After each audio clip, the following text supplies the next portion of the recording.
Hello everyone and welcome back to the channel. In this video today we're checking out 4 ways British and American houses are very different. So from seeing American houses normally on TV, they always seem kind of a lot bigger than the average house in the United Kingdom. I may be wrong here, but we're going to find out about differences today. And yeah, let's get right into the video for today and go check out the original video by Lost in the Pond. If you enjoy it, go subscribe. He does some really good videos. I like his channel. Drinkers that we are, we love our kettles, don't we? But they're not just any kettles. These are ones you plug in and then hit the switch to turn on the plug, because I forgot to mention that our plug sockets also have switches.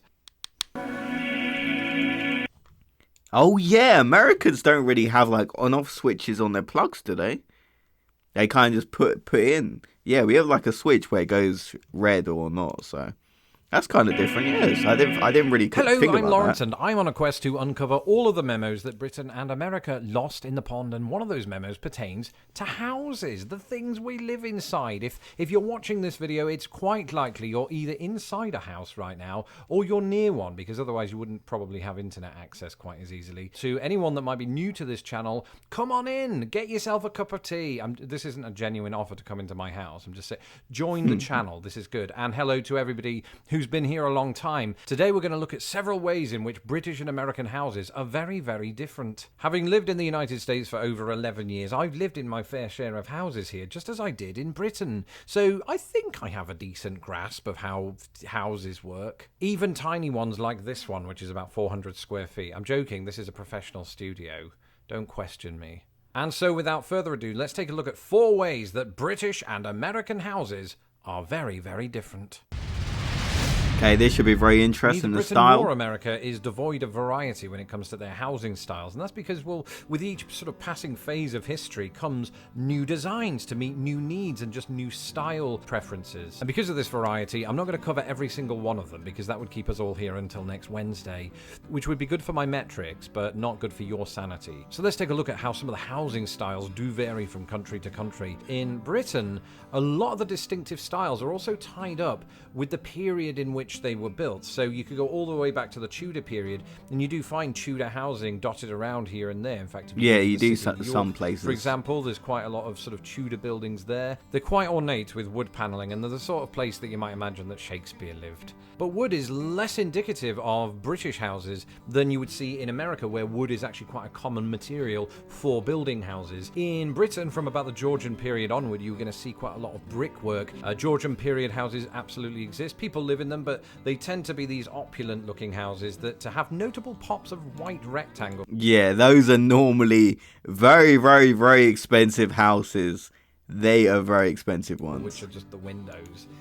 It's very nice. They look like dolls' houses that you should live in. But then come the Victorian age, we started moving toward these sort of like orangey brick buildings, right? And a lot of them were terraced houses, which is what Americans would call row houses. And they just look very industrial, right? You could imagine a chimney sweep going up and getting his face covered in soot. And then we move into the Edwardian period, where houses are sort of similar to those of the Victorian age. They're just lighter colours with more chimney sweeps, if Mary Poppins is anything to go by. Now, during World War II, when the Nazis bombed the ever-loving crap out of us, a lot of the houses went boom, and then after World War II there was a housing boom, and you started to see a build-up of new, more simple houses, kind of like the one I grew up in. Now that's a castle. That didn't happen, but I grew up in something more like this. Yeah, that's the average. That's pretty much the average house in the United Kingdom for the average person. If you live in a house, you don't live in a flat. You probably live in one of these, unless you got a lot of money, then you probably live in some of the other houses that I previously mentioned. But I'd say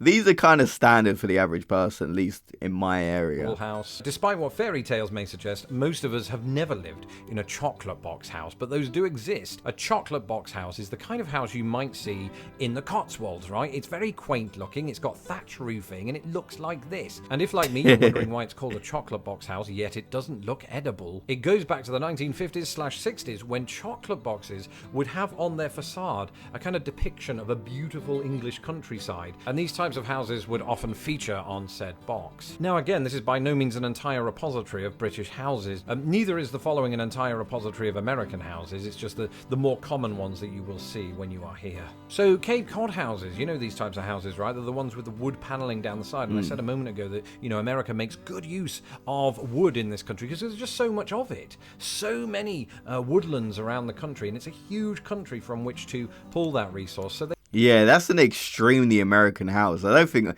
I've ever seen one of those houses in the United Kingdom before. they do, Anything it's like cheap. that. But funnily enough, the Cape Cod style has its history with English settlers who came here in the 17th century and started building Cape Cod style houses in New England. Now, during the post-World War II period, partly to provide, you know, housing to veterans coming back from war, there was a revival of Cape Cod style housing, and it started to be built not just in New England, but all along the East Coast and in the Midwest, and even out west. Anybody that's seen the Goonies will know that. And it was this style of housing that I first moved into when I moved to the United States. And I've got to say, even despite the Midwest winters, it was really warm. You know, you'd think it would be quite drafty because of all of the gaps in the wood. You could go to specific streets or neighborhoods or areas of the United States and only find these houses for miles and miles. So I lived in one of those, but my grandparents-in-law lived in what is known as a ranch-style house. And these are sort of really low-down buildings, don't typically have 2 floors to them. And once again, these houses became popular after World War II. There was just generally a big sort of boom after World War II, again in the United States in that regard. The 20th century, though, did see more and more revivalism of old styles. So you had, you know, mock Tudor, or should I say revival Tudor, which more or less replicated the kind of Tudor buildings that you would see in England with some differences. And I've seen those types of buildings in Boston, for example. I've also seen them in Indiana. As well as that, the 20th century saw colonial revivalism, though most people don't live in those houses. Maybe one day when I get that grand piano. Yeah, they definitely look very fancy. They're probably like the houses that he showed at the start for the United Kingdom, where they're very expensive. That's probably like the American version, I assume. No, I'll think about it. And so that's an extremely basic and rudimentary breakdown of some of the different styles that you'll see in each country. But there's one big difference between all of the houses in both countries, and it's this. Let's face it, it's time to face up to some home truths. Compared to America, Britain is microscopic. The United States is absolutely massive and needs to be stopped. And the same is true of each country's average house size. Right, so in the United States, houses just tend to be way more spacious. And we're not just talking about millionaire houses here. We're talking about your average house. So the average size of an American single-family home is approximately 1,600 square feet. In the UK, we're looking at an average of about 900 square feet. So what? Why the difference? Well, yeah, one that's reason a big is population density. In Britain, we're all a bit packed together. Actually, that partially accounts for why everything is smaller in Britain. Not everything. Not the cops.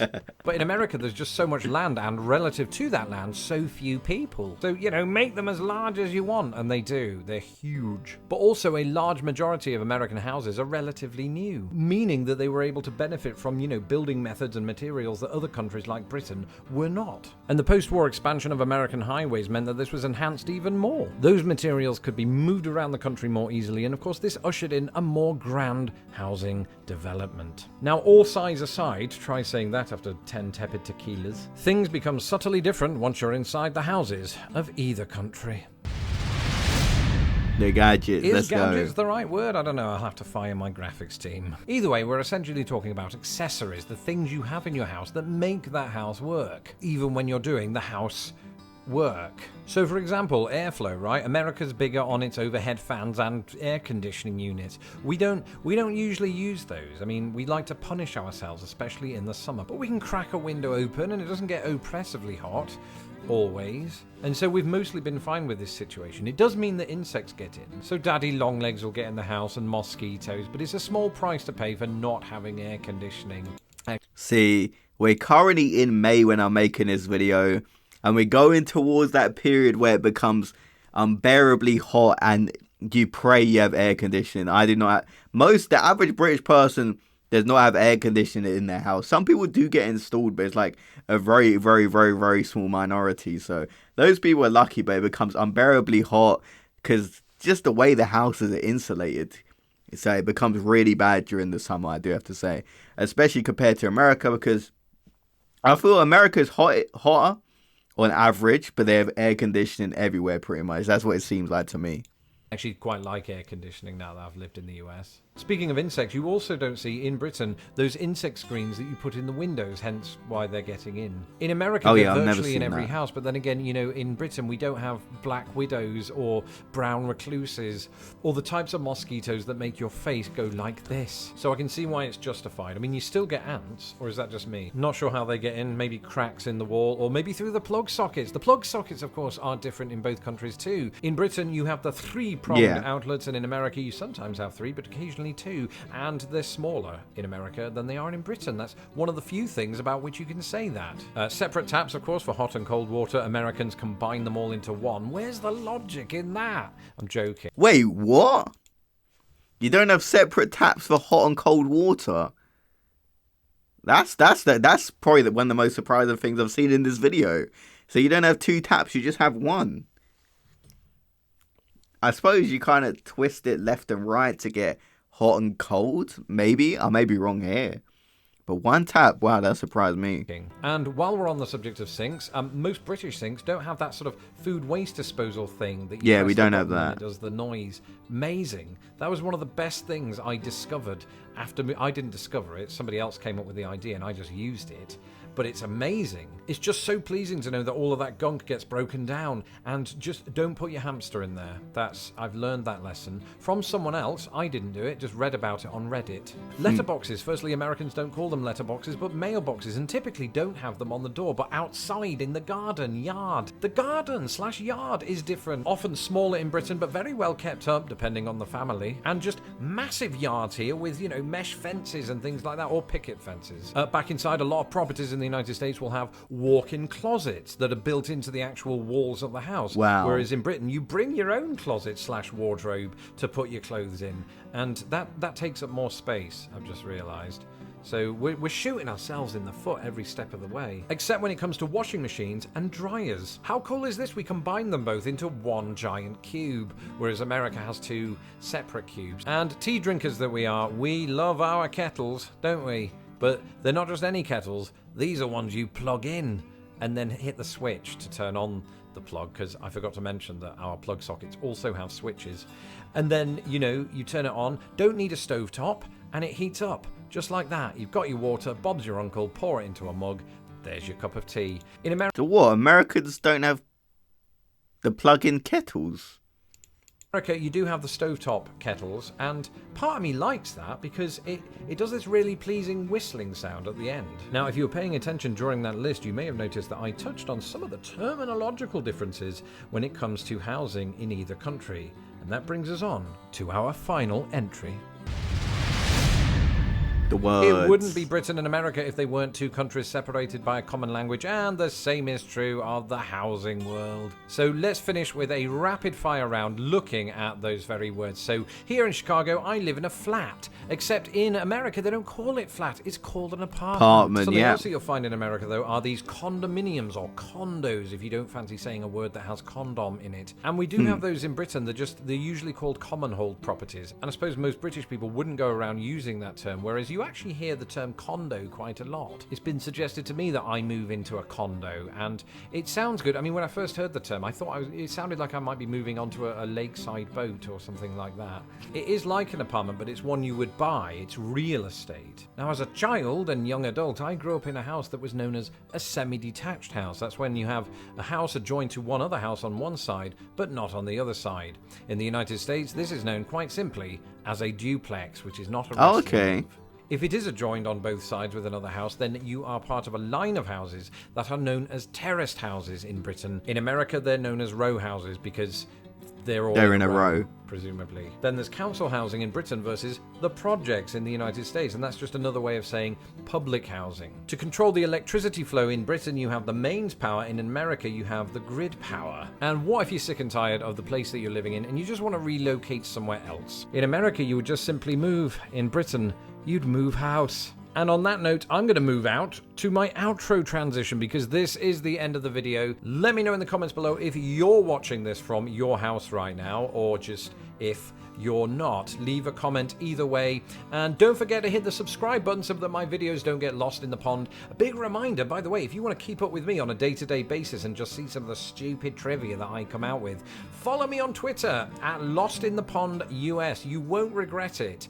entirely. This video, just like all of my videos, was made possible by my patrons at patreon.com/lostinthepond. If you would like to help this channel grow by broadening its research, its lighting, Yeah, go equipment, all of support its him, guys. If you technology enjoyed this and video, I everything, definitely then did. go to patreon.com/lostinthepond. It takes 5 minutes to sign up and to support the costs of running this channel. Until next time, I'm going to go and get the kettle on and listen out for that whistle. Bye. Okay, so I really enjoyed that video. I'm kind of surprised that the United States don't have 2 taps. That really did surprise me. Like, I never really thought about it, but I guess it kind of makes sense. And the fact that they don't use a plug-in kettle as well, that's really surprising. I thought everyone kind of used those kettles now, because I haven't seen anyone use a stove kettle in so many years. I didn't know people still use them unless they're very elderly, but that's definitely very surprising to me. And yeah, I kind of knew on average the American houses are definitely a lot bigger and they get so much more space, definitely for their prices as well. The price of American homes compared to homes in the United Kingdom is definitely a crazy difference. So if you guys want more reaction videos about the differences between British and American homes, I kind of wish he gave more examples of types of houses in the United States, but some of them did look really cool. I really like the ranch house he kind of showed. That one looks so cool. And when I think of American houses, I think of like a nice kind of biggish house. You have a nice garden, you have a white picket fence. That's like the dream house. Like, that's something I'd love to have one day, and I'm sure a lot of people watch this video would love to have that type of house as well. That's kind of the houses you see in all these American movies, and that's like the dream. So if you guys want more reaction videos like this, drop a like on the video, subscribe to the channel, and go check out Lost in the Pond, the original creator of this video. A very, very informative video, which I really did enjoy.